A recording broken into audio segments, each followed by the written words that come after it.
Hi, everyone, to another episode of Faith Greater Than Fear. My name is Mike, and I'm here in Joplin, Missouri. And today you're in for a special treat because with technology, we are going across the globe to the country of the Philippines. And I have with me today Pastor Caloy. Welcome, Pastor Caloy.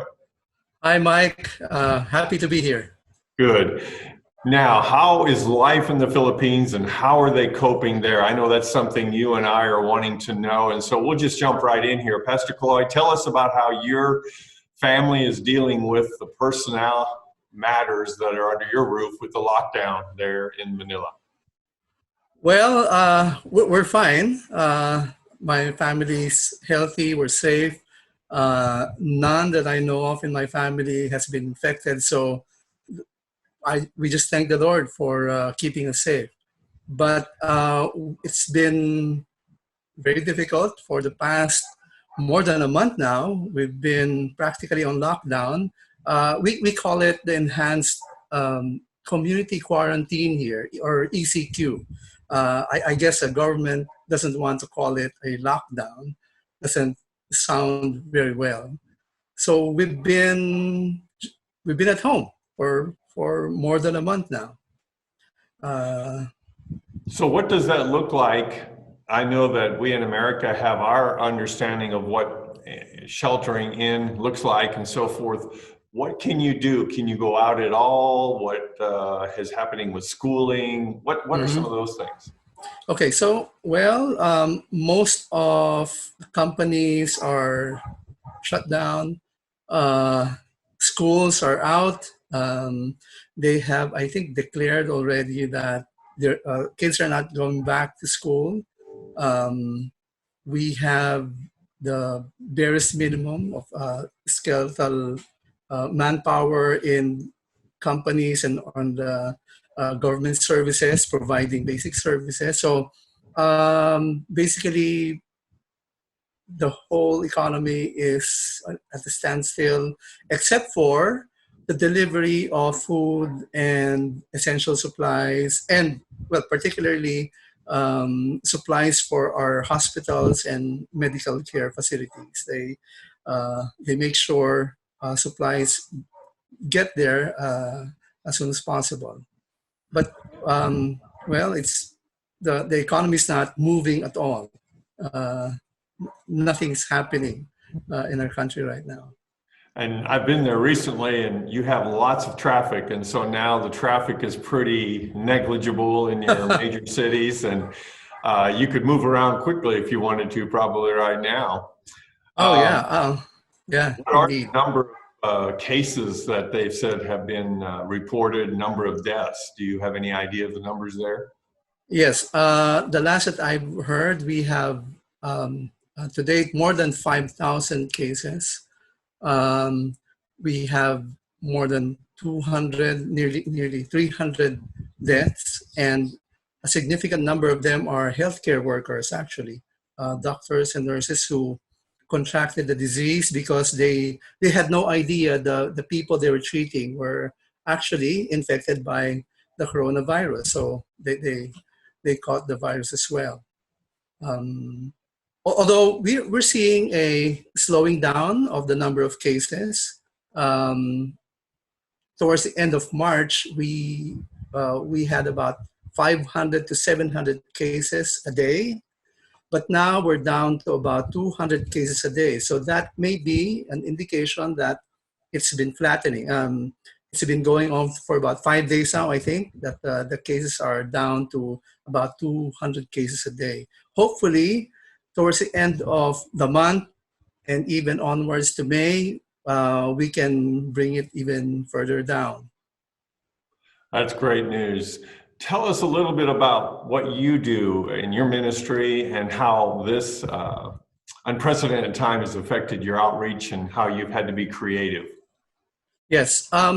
We've been producing what we call Faith Matters Too. It's a video devotional blog that we post on Facebook. We started it about 3 years ago, and now we've attracted around 40,000 followers who receive these videos. We have quite a number of people who regularly view the videos, and they're 3 to 5 minute videos, very short, and we talk about all kinds of topics in terms of how do you deal with everyday life from the perspective of the Bible. We try to make it very inspirational, very upbeat, and we've reached out to people who are hurting and who have uh, relationship problems with their spouses, even with their children. And we produced special videos addressing specific issues of specific individuals. So we've been doing that for 3 years now. But with the lockdown, it's good that we've produced quite a number already. I think we have about 800 videos produced in all. And so we've been re-releasing the earlier videos, and they're still getting quite a number of views. So that's what we've been doing. With the quarantine, there's not much we can do. We can't get out. We can't do more videos in the studio. So what we decided to do is we noticed there's a number of people who wanted to be more engaged. And so we created a Facebook group within the Facebook page of Faith Matters 2. We call it Friends of Faith Matters 2, or Friends of FMT. And so we gathered them. So I'm personally moderating it. So I'm ministering to these people. And what I do is I provide content. I have a blog actually on WordPress, and so I provide them more biblical insights, more biblical teachings within that Facebook group. So that's what I've been doing for the past number of days or so. The quarantine provided me lots of time to actually work on it.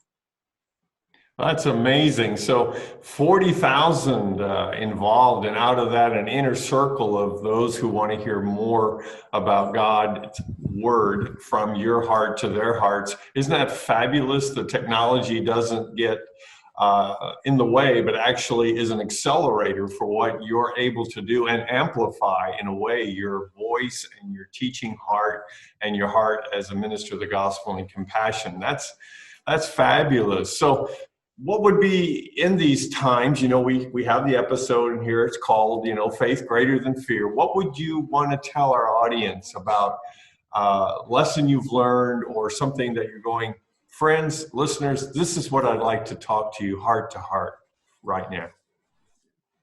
There's something about the temperament of Filipinos. We try to lighten even the most tragic of events in our lives. So a difficult situation like this pandemic, the enhanced community quarantine is not an easy situation to be in, but Filipinos try to make light of it. We make fun out of it. We still tell jokes about it, and we're using the social media to do it. But and this is not to lessen the gravity of the situation, but it helps Filipinos cope of a difficult situation. But what I've noticed is that the Lord has actually provided us an opportunity to be on an extended Sabbath, so to speak. A lot of Filipinos are workaholics. Now, working very hard doesn't work out, doesn't pay. So this is really a time afforded to us to relax and to just be at rest in the Lord. I'm seeing a lot of people who are fearing about what will happen next. We have a lot of Filipinos who are among the poorest of the poor, who are going hungry already because relief goods are not reaching them, financial assistance are not reaching them. And so it has prompted a lot of Filipinos to go out of their way and help out. There's a lot of fundraising going on and relief distribution going on. So it's bringing out the best of the Filipinos. And what I see is that this is something that we need to appreciate, something that we need to uphold, because this kind of desire to help can only come from God. And so we need to recognize that, and we need to thank God for the kind of generosity that people have been expressing. But the sense that we are not sure about the future, it helps that Filipinos are